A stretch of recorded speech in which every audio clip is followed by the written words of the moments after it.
మొదటిసారి మీడియా ముందుకొచ్చారట junior NTR. Junior NTR గురించి నందమూరి బాలకృష్ణ ఇలా మాట్లాడతారని ఎవరూ ఊహించుండరు. సో మీడియా ముందుకొచ్చినటువంటి నందమూరి బాలకృష్ణ జూనియర్ ఎన్టీఆర్ గురించి ఎంతో గొప్పగా చెప్పారు. ట్రిపుల్ ఆర్‌కి సంబంధించి ఈరోజు ఆస్కార్ అవార్డు లాంటి ఒక ప్రతిష్టాత్మకమైన అవార్డుని సాధించడం అంటే మామూలు విషయం కాదు. నందమూరి కుటుంబ ప్రతిష్టని ఇంత గొప్పగా తీసుకొచ్చినందుకు ఎంతో ఆనందంగా ఉంది. అలాగే ఎంతో అద్భుతంగా ఉంది. సో ఈ విషయాలు మాత్రం సోషల్ మీడియాలో ఎంతో వైరల్ అవుతోంది. అలాగే అభిమానులు కూడా వీటికి సంబంధించిన విషయాలు తెలుసుకుని వీటికి సంబంధించిన విషయం ఇప్పుడు సోషల్ మీడియాలో ఎంతో వైరల్ అవుతుంది. ఏది ఏమైనా అభిమానులు కూడా దీనికి సంబంధించిన విషయాలు తెలుసుకుని ఎంతగానో ఆనందంగా ఉన్నారు.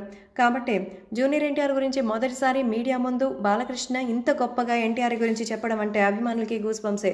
సో ఫస్ట్ టైం బాలయ్య మన జూనియర్ ఎన్టీఆర్ గురించి ఇంత గొప్పగా చెప్తుండడంతో మరి ఎన్టీఆర్ ఆనందానికే అవధులు లేవట.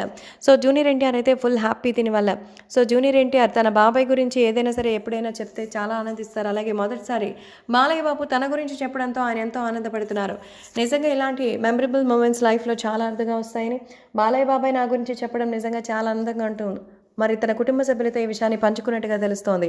సో బాలయ్యకి ఏం లేదు, నందమూరి కుటుంబ ప్రతిష్టని ప్రపంచవ్యాప్తంగా చేసినందుకు ఒక అద్భుతమైనటువంటి అప్లాస్. దానివల్ల ఇద్దరికి సంబంధించిన విషయంలో మరిన్ని గొడవలు అలాంటివి మరి ఎలా తెస్తే ఏ రకంగా ఉండాలనేది కాస్తైనా ఆలోచించుకోవాలి కదా. ఇష్టంగా మనం చేసేసుకుంటే ఎలా అంటూ మండిపడుతున్నారు. కాబట్టి ఈ విషయం ఇప్పుడు సోషల్ మీడియాలో సైతం ఎంతో వైరల్ అవుతోంది.